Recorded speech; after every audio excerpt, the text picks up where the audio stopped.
ओम शांति। उड़ती कला का आधार उमंग उत्साह के पंख। आज सर्व बच्चों के स्नेह, संपन्न मिलन भावना और संपूर्ण बनने की श्रेष्ठ कामना के शुभ उमंग उत्साह के वाइब्रेशंस बाप दादा देख रहे हैं। हर बच्चे के अंदर, उसमें भी इस कल्प में पहली बार मिलने वाले बच्चों का उत्साह और इस कल्प में अनेक बार मिलने वाले बच्चों का उत्साह अपना अपना है, जिसको आप अपनी भाषा में कहते हो नए बच्चे और पुराने बच्चे, लेकिन है सभी अति पुराने ते पुराने।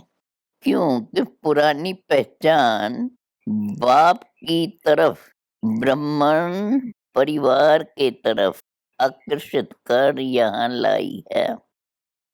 यह सिर्फ निशानी मात्र कहा जाता है, नया और पुराना।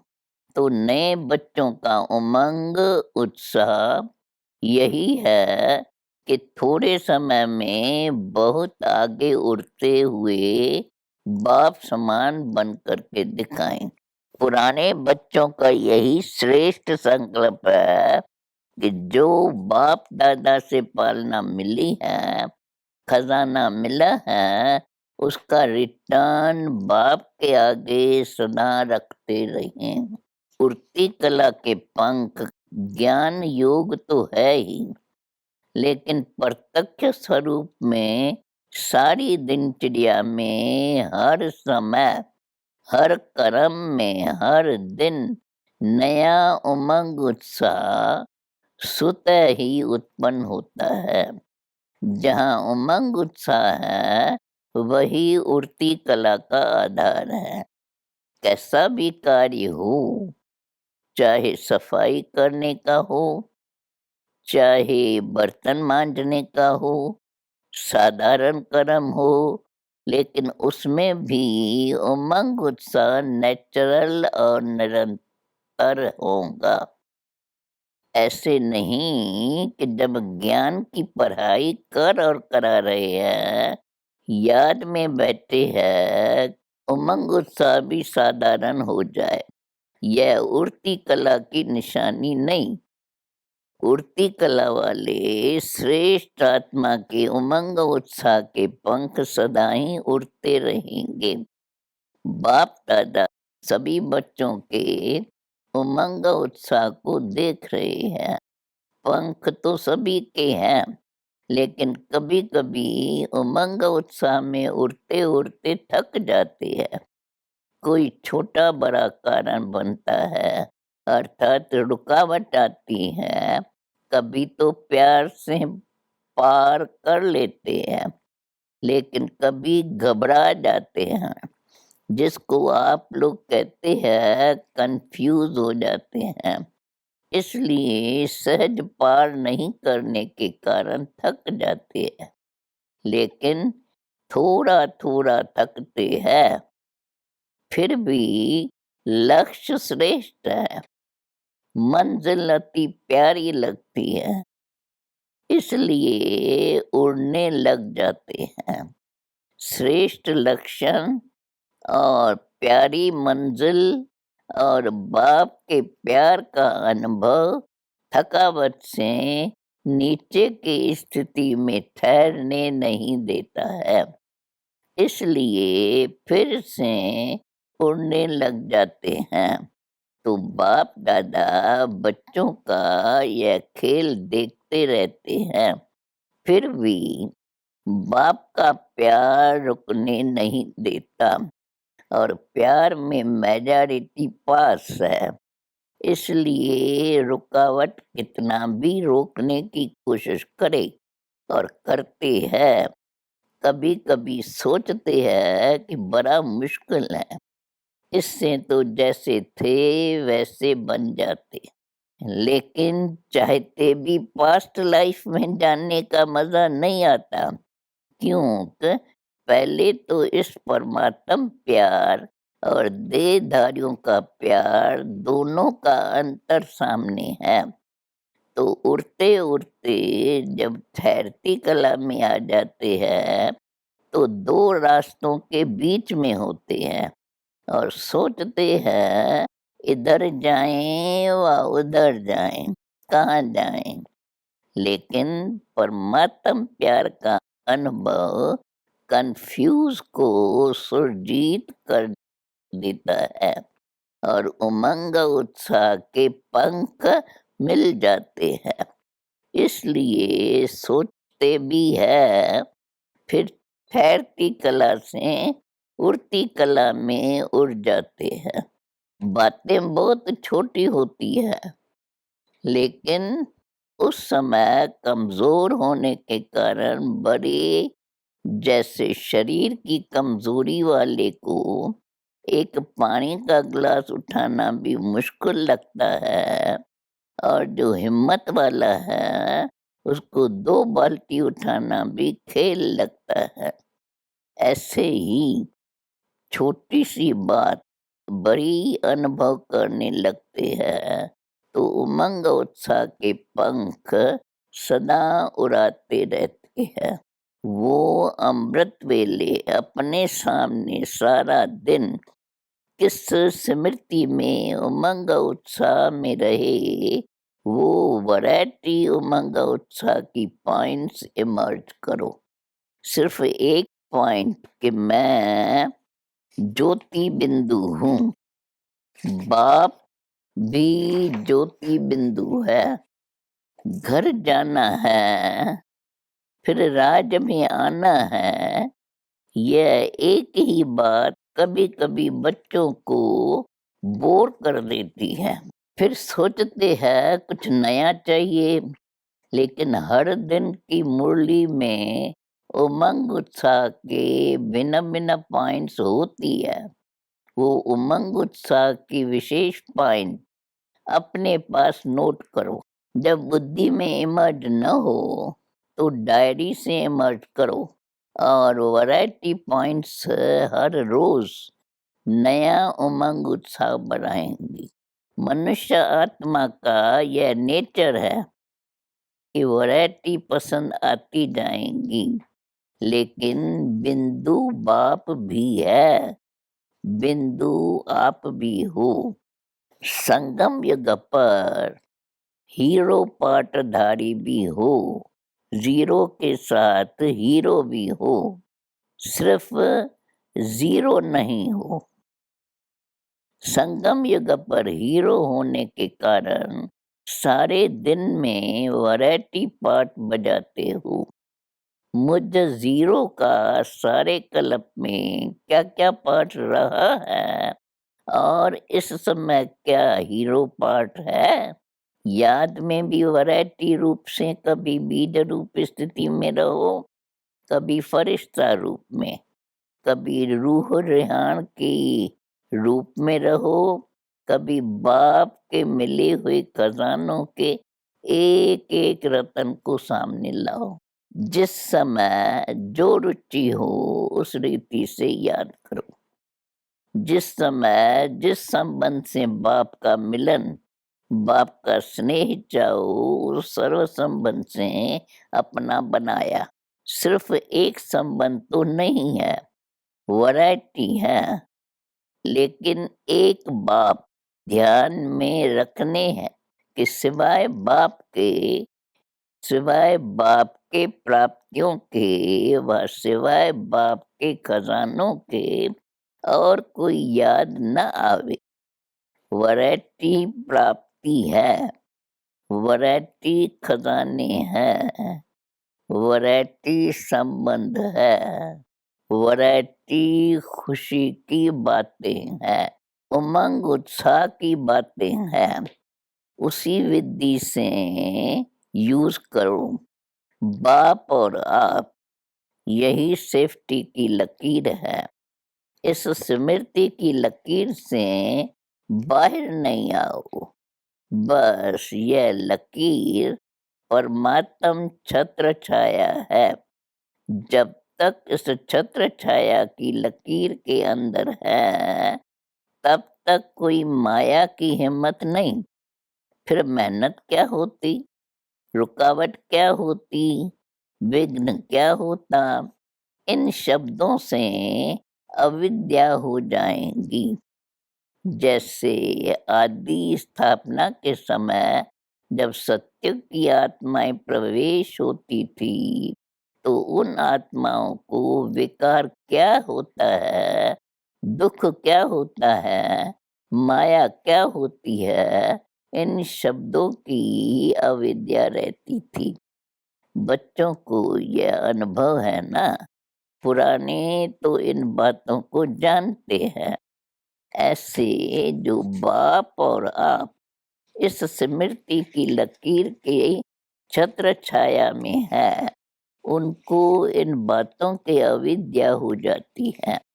इसलिए सदा सेफ, सदा बाप के दिल में रहते हैं। आप लोगों को दिल ज्यादा पसंद आती है ना, सौगात भी हार्ट बना कर लाते हो, केक भी हार्ट बनाते हो, बॉक्स भी हार्ट जैसा बनाते हो। तो रहते भी हार्ट में हो ना। बाप की हर तरफ माया आ नहीं सकती। जैसे जंगल में भी रोशनी कर देते हैं, तो जंगल का राजा शेर भी नहीं आ सकता, भाग जाता है। बाप के हार्ट में कितनी लाइट और माइट है, उसके आगे माया का कोई रूप आ नहीं सकता।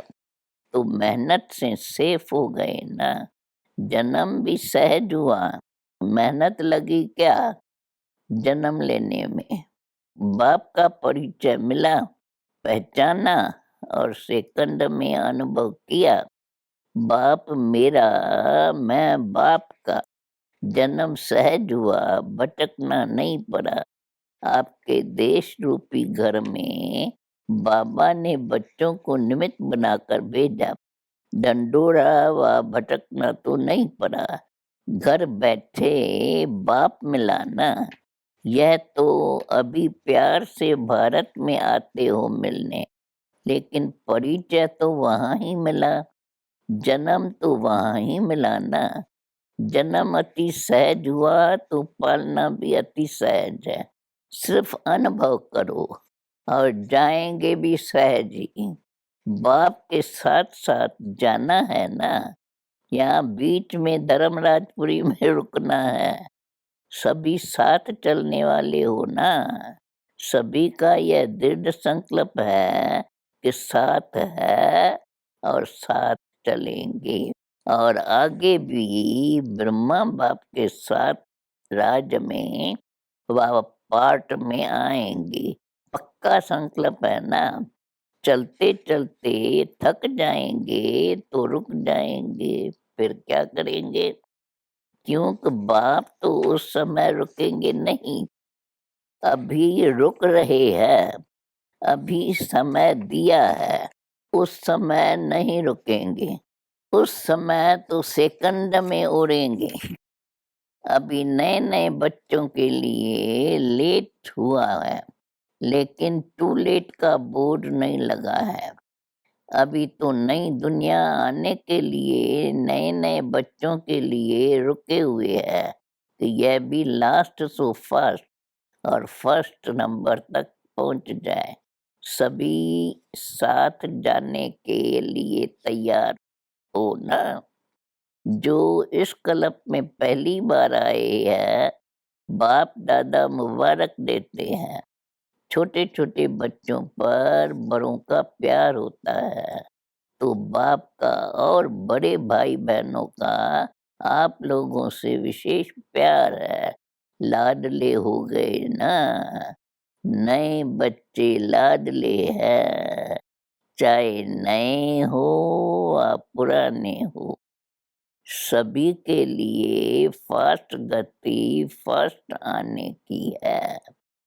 छत्र छाया में रहना, सदा दिल में रहना, यही सबसे सहज तीव्र गति है। अपने आप को कभी भी बोर नहीं करो। सदा अपने आप के लिए वैरायटी रूप से उमंग उत्साह इमर्ज करो। डबल विदेशी कभी-कभी कोई-कोई यह भी सोचते हैं हमारा कल्चर और इंडिया का कल्चर बहुत फ़र्क है। इंडियन कल्चर कभी पसंद आता, कभी नहीं आता। लेकिन यह तो न इंडियन कल्चर है, न विदेश का कल्चर है, यह तो ब्राह्मण कल्चर है। ब्रह्मा कुमार, ब्रह्मा कुमारी ये नाम तो सभी को पसंद है। ब्रह्मा बाप से भी बहुत प्यार है और बी के जीवन भी अति प्यारी है। कभी-कभी सफ़ेद कपड़ों के बजाय रंगीन कपड़े याद आते हैं, क्योंकि सफ़ेद कपड़े जल्दी मैले हो जाते हैं। दफ्तर में जाते हो या कहाँ भी जाते हो, तो जो ड्रेस आप पहनते हो, उसके लिए बाप-दादा मना नहीं करते हैं, लेकिन उसी वृत्ति से नहीं पहनो कि हमारा फॉरेन कल्चर है, यही मेरी पर्सनैलिटी है। सेवा भाव से भले पहनो, पर्सनैलिटी के लक्ष्य से नहीं। ब्राह्मण जीवन का लक्ष्य हो, सेवा अर्थ, आवश्यकता अर्थ पहनते हो, तो कोई मना नहीं, लेकिन वह भी निमित्त बनी हुई आत्माओं से वेरीफाई कराओ। ऐसे नहीं कि बाप दादा ने तो छुट्टी दे दी, फिर आप मना क्यों करते हो? कभी-कभी बहुत हँसी की बातें करते हैं। जो मतलब के अक्षर होते हैं वो याद रखते हैं, लेकिन उसके पीछे जो कायदे की बात होती है भूल जाते हैं। होशियारी तो बाप दादा को अच्छी लगती है, लेकिन होशियारी लिमिट में हो, अनलिमिट में न हो। खाओ पियो पहनो खेलो, लेकिन लिमिट में। तो कौन सा कल्चर पसंद है? जो ब्रह्मा बाप का कल्चर व ब्रह्मा कुमार कुमारियों का कल्चर है, पसंद है ना? उनमें एक बात अच्छी है जो साफ बोल देते हैं, सभी एक जैसे नहीं है। कोई-कोई ऐसे है जो अपनी कमज़ोरी वर्णन करते हैं, लेकिन whimsical बन जाते हैं। बार-बार वही स्मृति में लाते रहते, मैं कमज़ोर हूँ, ऐसे नाज़ुक नहीं बनो।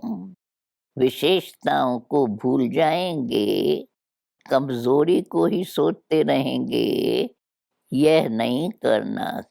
कमज़ोरी सुनाओ ज़रूर, लेकिन जब बाप को दी तो फिर किसके पास रही?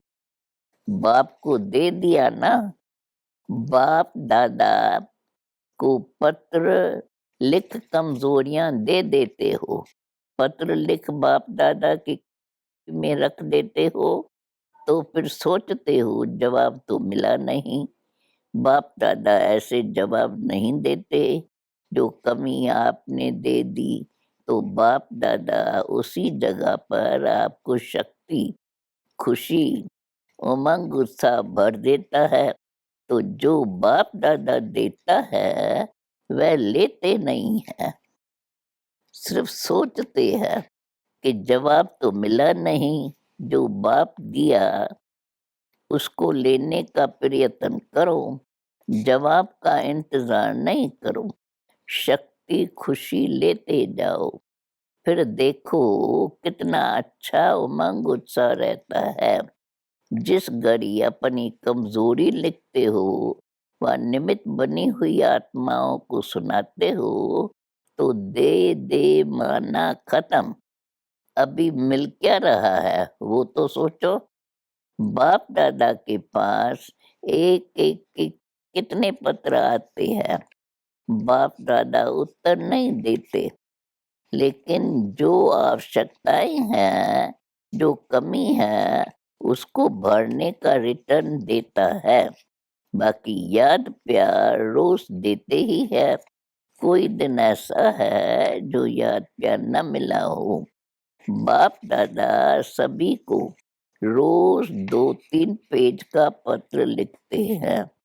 इतना बड़ा पत्र तो रोज कोई भी किसको नहीं लिखता है। कितना भी आपका प्यारा हो, कोई ने इतना बड़ा पत्र लिखा? मुरली पत्र है ना। आपकी बातों का रिस्पॉन्ड होता है ना। तो इतना बड़ा पत्र लिखते भी, बोलते भी, जो आप विशेष पत्र लिखते हो उसका विशेष रिटर्न भी करते हैं, क्योंकि लाडले सिकी लदे हो। बाप दादा रिटर्न में शक्ति और खुशी एक्स्ट्रा देते हैं। सिर्फ बुद्धि को सदा क्लियर रखो। पहले भी सुनाया था, वो बात अपनी बुद्धि से निकाल दो। वो बातें भी रखी हुई होती हैं तो बुद्धि क्लियर नहीं होती। इसलिए बाप जो रिटर्न देता है मिक्स हो जाता है। कभी मिस कर देते हो, कभी मिक्स कर देते हो। कभी कभी कोई बच्चे क्या करते हैं, आज हाल चाल सुनाते हैं, कहीं सोचते हैं सेवा तो कर रहे हैं, लेकिन बाप का वायदा है कि मैं सदा मददगार हूँ। इस सेवा में तो मदद की नहीं, सफलता कम निकली। बाप दादा ने क्यों नहीं मदद की? फिर सोचते शायद मैं योग्य नहीं हूँ, मैं सेवा कर नहीं सकता हूँ, मैं कमजोर हूँ। व्यर्थ सोचते हैं। लेकिन अगर कोई बच्चा सेवा की मदद के लिए बाप के आगे संकल्प करते भी है, खुले दिल से करो।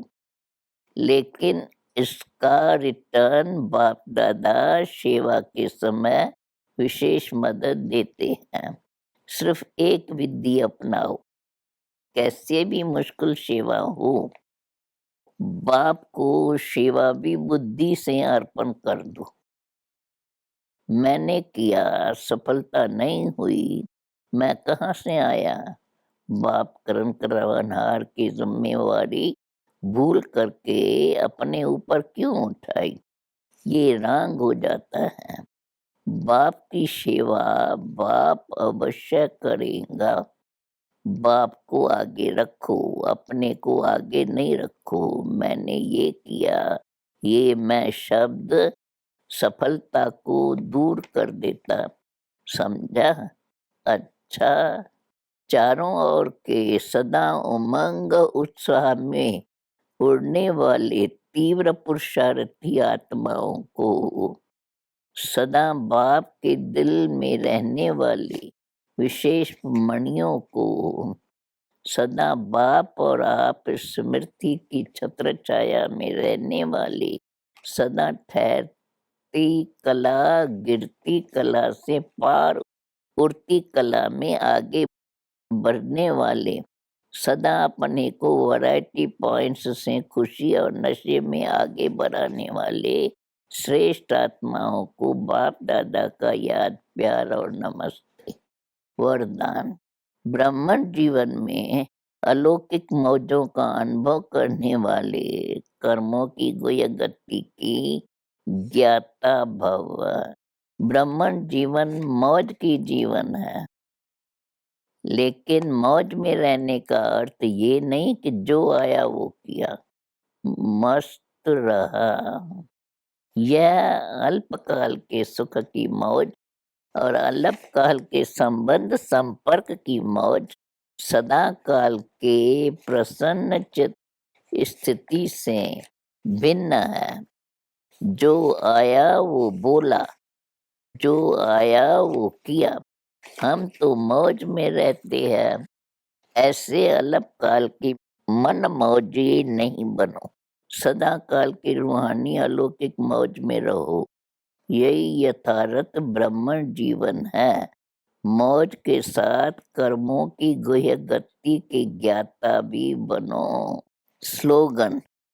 अहम और वहम में आने के बजाय सर्व पर रहम करो। ओम शांति।